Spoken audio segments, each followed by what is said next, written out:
When I was in the car business, I want to tell you just a couple of secrets. One of the secrets was our entire fleet of cars were washed twice a week. Once on Monday and once on Thursday. Well, some of you may be wondering, well, why did you do it that often? Well, let's just talk about that just for a moment. Just a couple months ago, I made another video, and that video was how to get the price for your house that you wanted. And I used an acronym. P stands for paint, R stands for repair, I stands for ice, C stands for curb appeal, and E stands for enlighten. Now, my mistake in all of that, of course, is that I didn't go into detail on each one of those. And today, I want to go into more detail on curb appeal. I want to give you 7 or 8 basic ideas on what I think about concerning curb appeal. You've heard the old story, you never get a second chance to make a first impression. And so, just like we washed the cars on Monday so that they look good through the week, then we would do it on Thursday so they would be looking good for the weekend. So what are the 7 different steps that you should possibly consider if you want top price for that house of yours? Well, at least the first thing is, you need to mow the grass.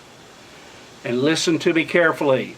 You need to mow the grass, you need to edge the grass, you need to weed eat the grass, and then you need to get your blower out, and then you need to blow all your sidewalks off and the street off and your driveway off. And you're saying, well, but Gerald, I didn't even do that when I owned the house, when I was living in the house. Well, you weren't trying to sell the house then. And then you're going to say, well, Gerald, when should I do it? You should do it weekly. And I would even suggest doing it on Friday. Once again, why on Friday? Because you're wanting your house to have the best appearance for when people are going to be coming looking your house. And sure, people are going to be coming to see your house during the week, but on the weekend is when you're going to have the most showings. You need to do it on a weekly basis. Number 2, I would encourage you to paint the front door.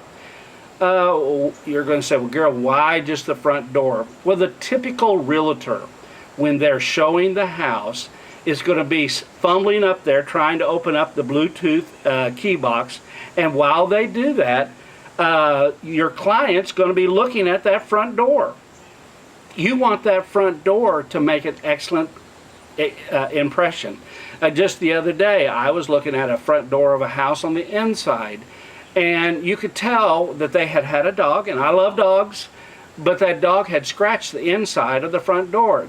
Is that the impression you want of somebody seeing your house for the very first time? So number 1, you need to be mowing that yard every week. Number 2, you need to paint that front door. Number 3, look at the steps. I don't know how to tell you this, but so many times when I am showing a house, there is something wrong with the steps leading up to the house. Maybe they're separating from the house. Maybe there is a broken brick or a broken rock.